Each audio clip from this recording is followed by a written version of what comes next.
क्या हम दोस्ती से शुरुआत कर सकते हैं प्लीज? उसकी बात सुन रजत का जवाब आया, okay Mahi, I can understand.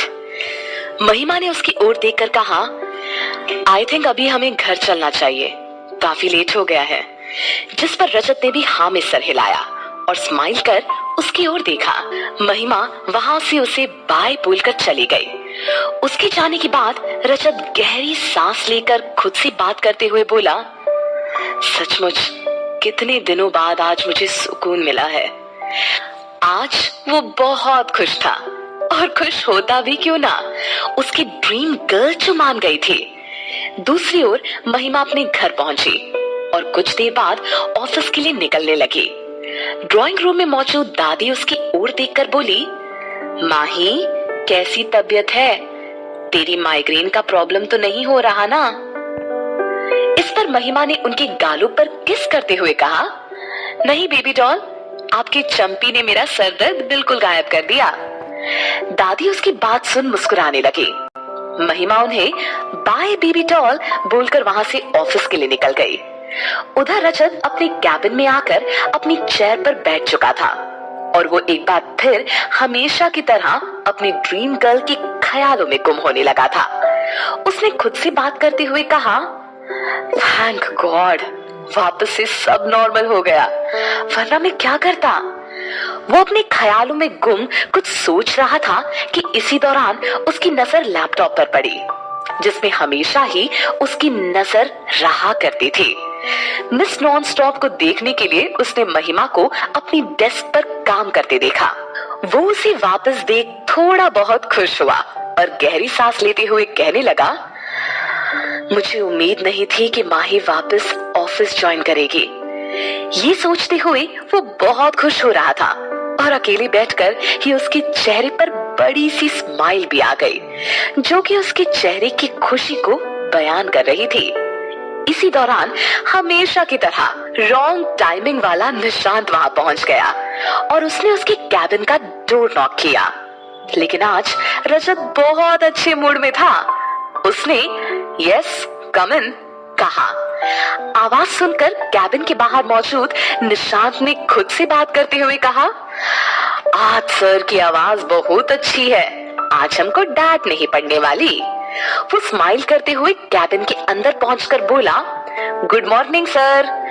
उसी वहां देखकर रजत भी स्माइल करते हुए बोला, गुड मॉर्निंग निशांत।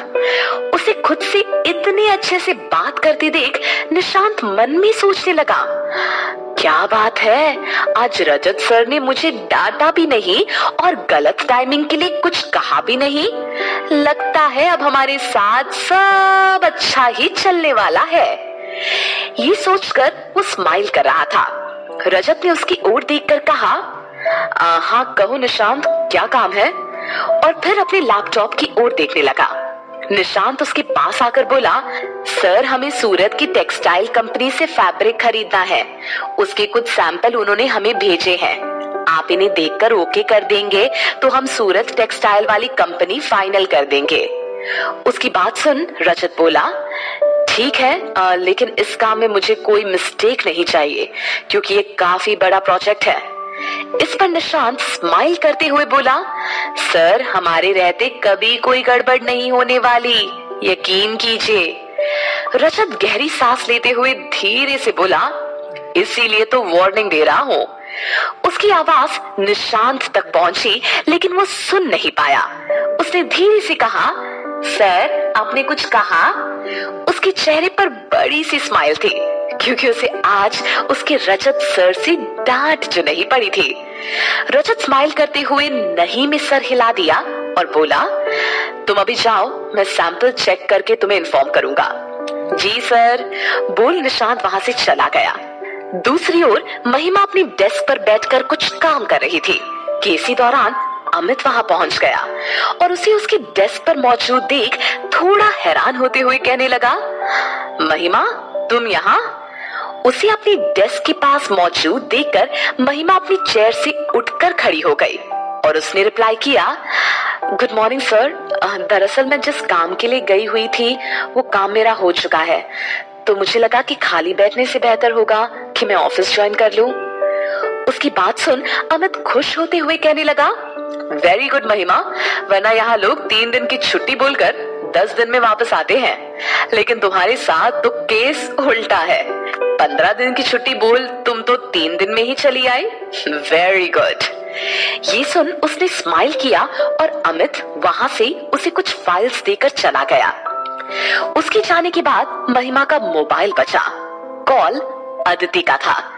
उसने जैसे ही कॉल रिसीव किया, दूसरी ओर से उसकी आवाज आई, हे माही, कैसी है? उसकी बात सुन महिमा ने अपने अंदाज में उसे रिप्लाई किया, मैं बिल्कुल ठीक हूँ और मुझे पता है तूने क्यों फोन किया है। इस पर दूसरी ओर से आवाज आई, जब तुझे वजह पता ही है तो बता दे तूने बात की रात से। उसकी बात सुनकर महिमा बोली, हाँ, मैंने कल उससे कॉल पर बात भी की और आज उसने मुझे पार्क में बुलाया भी था। इस पर दूसरी ओर से आवाज आई, वाओ, यानी बात क्लियर हो चुकी है। उसकी बात सुन महिमा ने स्माइल कर दिया। अदिति उसे समझाती हुई कहने लगी, माही, राज बहुत अच्छा लड़का है। मैं मानती हूँ उससे गलती हुई है, लेकिन वो दिल का बहुत अच्छा है और बहुत प्यार करता है तुझे। Trust me. ये सुन महिमा ने गहरी सांस लेते हुए कहा, मैंने उसके साथ फिर से एक नई शुरुआत की है और अभी तो हम सिर्फ अच्छे दोस्त हैं और इसके आगे कुछ नहीं। मैंने उससे थोड़ा वक्त मांगा है। इस पर उसका रिप्लाई आया, इट्स ओके माही, तुझे वक्त लेना चाहिए। एनीवेज, मैं तुझे बाद में कॉल करती हूँ, बाय। और फिर उसने फोन कट कर दिया। दूसरी ओर रजत अपने कैबिन में बैठकर लैपटॉप पर सिर्फ महिमा को देख रहा था। आज उसे ऐसा लग रहा था कि ये पल यहीं थम जाए और वो जी भर कर सिर्फ अपनी ड्रीम गर्ल को देखे। वो उसे देख स्माइल कर रहा था और उसकी आंखों में एक अजीब सा सुकून था, वापस अपनी ड्रीम गर्ल को अपने करीब रखने का। इसी दौरान उसके कैबिन में अमित पहुंचा। उसने अपने हाथों में फाइल पकड़ रखी थी। वो कैबिन में आकर फाइल रीड करते हुए कहने लगा, बड़े भैया, दरअसल अभी हमें एक प्रोजेक्ट और मिला है। ये कहते हुए उसने रजत की ओर देखा, लेकिन वो तो अपनी ड्रीम गर्ल के ख्यालों में गुम था और लैपटॉप स्क्रीन पर सिर्फ उसे ही देख रहा था। अपने प्यारे बड़े भैया को स्माइल करते हुए यूं ख्यालों में गुम देख अमित ने कुछ सोचा और धीरे से उसके पास पहुंचा। उसने भी लैपटॉप पर नजर डाली, जिसे देख रजत गुम था। वो वहां पहुंचकर स्क्रीन पर महिमा को देखकर थोड़ा शॉक्ड हुआ, लेकिन फिर उसने रजत के कंधे पर हाथ रखते हुए कहा, यही है ना भैया समवन स्पेशल। उसकी बात सुन रजत हड़बड़ा गया और अपने ख्यालों से तुरंत बाहर आ गया। उसे इतनी हड़बड़ाहट में देख उसका प्यारा लाडला भाई जोर से हंसने लगा और हंसते हुए कहने लगा, भाई रिलैक्स, ऐसा हर किसी के साथ होता है और होना भी चाहिए। आज तो रजत की चोरी उसके लाडले अमित ने पकड़ ही ली। अब वो चुप रहने वालों में से कहा। उसने रजत की ओर देखकर कहा, प्लीज भैया सच सच बताइए, यही वो लड़की है ना जिसका ख्याल आजकल आपको हमेशा रहता है? उसकी बात सुन रजत हड़बड़ा गया और इधर उधर देखने लगा। इस पर अमित उसकी ओर देखकर बोला, प्लीज भैया बताइए ना। वैसे तो मैं सब समझ गया हूँ, लेकिन आप अपने भाई से शेयर करेंगे तो मुझे अच्छा लगेगा। उसकी बात खत्म होते ही रजत थोड़ा सा शर्माते हुए और खुश होते हुए कहने लगा, हाँ छोटे, मुझे महिमा बहुत पसंद है। ना जाने क्यों एक अजीब सा बंधन बन गया है इसके साथ। इसे देखना, इसकी बातें सुनना मुझे बहुत पसंद है। उसने उसे सारी बात बता दी। उसकी बात सुन अमित पास रखी चेयर पर बैठते हुए कहने लगा, क्या बात है बड़े भैया, मजा आ गया, आज अपने दिल खुश कर दिया। उसकी बात सुन रजत मुस्कुराते हुए बोला, हाँ छोटे, जब से वो मेरी लाइफ में आई है सब कुछ बदला हुआ सा लगने लगा है। अमित खुश होते हुए बोला, बड़े भैया मैं अभी जाकर माँ को सब बता देता हूँ। वो चेयर से उठकर जाने लगा, तभी रजत उसे रोकते हुए बोला, छोटे रुक जा। उसकी आवाज सुन वो उसकी ओर देखने लगा। रजत ने उसकी ओर देखकर कहा, माँ को मैं खुद उसके बारे में बताऊंगा, लेकिन सही समय आने पर। अमित कुछ सोचते हुए बोला, ओके भैया, आई कैन अंडरस्टैंड। और फिर वो उसकी कैबिन से बाहर निकल गया। रजत के कैबिन के बाहर शनाया मौजूद थी। उसने अमित और रजत की सारी बातें सुन ली थी। अमित अपनी ही मस्ती में कैबिन से बाहर निकल गया।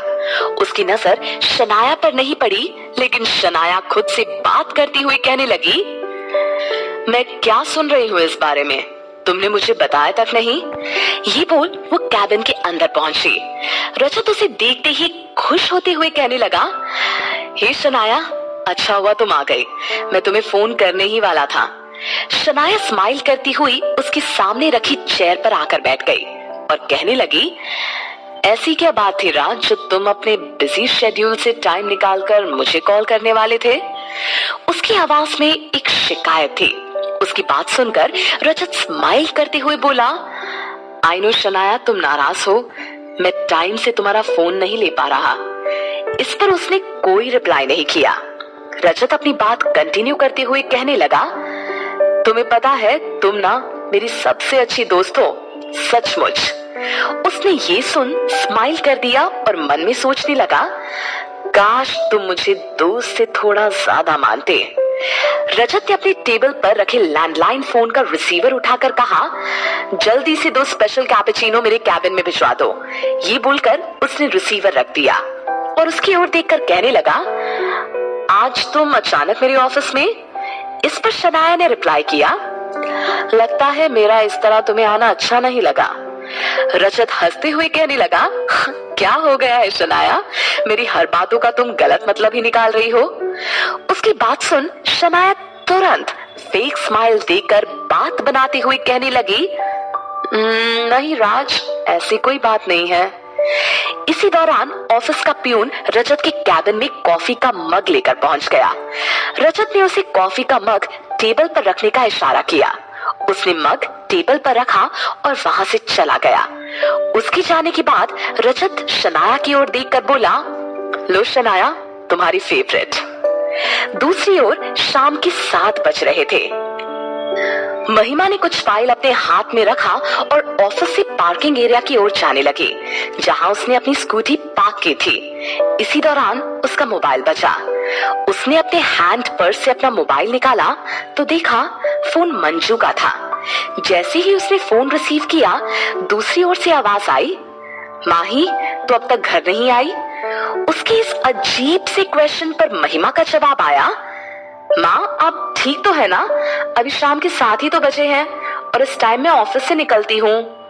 उसकी बात सुन मंजू चुप थी। इस अजीब सी खामोशी को समझकर महिमा ने कहा, माँ क्या आप कुछ कहना चाहती हैं? इस पर उसका जवाब आया, बेटा तू ठीक तो है ना? उनकी आवाज में उसकी फिक्र साफ झलक रही थी।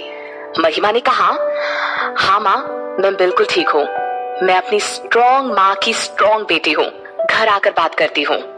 ये बोल उसने फोन कट कर दिया और अपनी स्कूटी लेकर वो ऑफिस से बाहर निकली कि इसी दौरान ऑफिस के ठीक बाहर मौजूद शनाया ने उसे रुकने का इशारा किया। वो ऑफिस के बाहर मौजूद थी। उसी सामने देख महिमा ने अपनी स्कूटी साइड में रोक दी और उतरकर शनाया के पास पहुंची। शनाया ने उसे घूर कर देखा और उसे टॉन्ट मारती हुई बोली, कुछ भी कहो, पैसों में बहुत ताकत होती है। तुमने उस दिन मुझे बार में कहा था ना कि तुम्हें बहुत अच्छे संस्कार मिले हैं। तुम अलग किस्म की लड़की हो, दौलत पर यकीन नहीं रखती, एक्सेट्रा एक्सेट्रा। ये बोल वो उसे कुछ देर और घूर कर देखने लगी। महिमा बोली, मैं कुछ समझी नहीं। तब उसने कहा, उस दिन कैफे में तो तुम बहुत भारी भरकम डायलॉग मार रही थी कि रजत ने झूठ कहा, तुम्हारा दिल तोड़ा, तुम उसे माफ नहीं करोगी, वगैरह वगैरह। लेकिन अचानक तुम्हारे इरादे कैसे बदल गए? आई नो तुम्हारी जैसी लड़कियां सती सावित्री बनने का ढोंग करती हैं और उसके बाद अमीर लड़कों को मौका देकर फंसा लेती है और उन्हें फंसाने के बाद उनका दिल तोड़ देती है। ताकि वो तुम्हारे जैसे लोगों के प्यार में पागल हो जाए और फिर अपना सब कुछ दांव पे लगाकर तुम्हारे पास आ जाए, है ना? तुम भी उन्हीं लड़कियों में से एक हो ना? महिमा ने गुस्से से कहा। तो आप यही इंपॉर्टेंट बात करने के लिए मुझे रोक रही थी? उसकी बात सुन शनाया ने भी गुस्से में उससे कहा, शनाया कपूर नाम है मेरा। आज तक मैंने जो भी चाहा है, जिस भी चीज पर हाथ रखा है, उसे मैंने पाया है। लेकिन तुम्हारी वजह से मैंने अपना सबसे प्यारा दोस्त खो दिया। तुम्हारे प्यार में पड़कर मेरा दोस्त पूरी तरह से बदल चुका है और इसकी कीमत तुम्हें चुकानी होगी। उसकी बात सुनकर महिमा जोर से हंसने लगी और बोली, किस दोस्त की बात कर रही हो आप? वही दोस्त जिसे बदलने में पल भर का समय नहीं लगता? अब समझ में आया, आप अमीर लोगों के पास दिखावे का हर लग्जरी आइटम होता है, लेकिन आप लोगों के पास इमोशंस नहीं होते। ये बात आपसे मिलकर मैं पहली मुलाकात में ही समझ गई थी और बाकी जो डाउट्स रह गए थे आपके दोस्त ने समझा दिए। और हाँ, एक बात और, महिमा शर्मा की आंखों में दौलत की चकाचौंध नहीं रहती और महिमा अपने असूल के खिलाफ कभी नहीं जाती। आपके दोस्त ने जो मेरे साथ किया है, उसे उसकी कीमत तो चुकानी होगी। ये बोल वो अपनी स्कूटी स्टार्ट कर वहां से चली गई। उसके जाने के बाद शनाया सोचने लगी, क्या कीमत चुकानी होगी? ये लड़की क्या कहना चाहती है? लगता है इसके कुछ और ही इरादे हैं। कहानी में आगे क्या होने वाला है जानने के लिए सुनते रहिए लव हेट लव।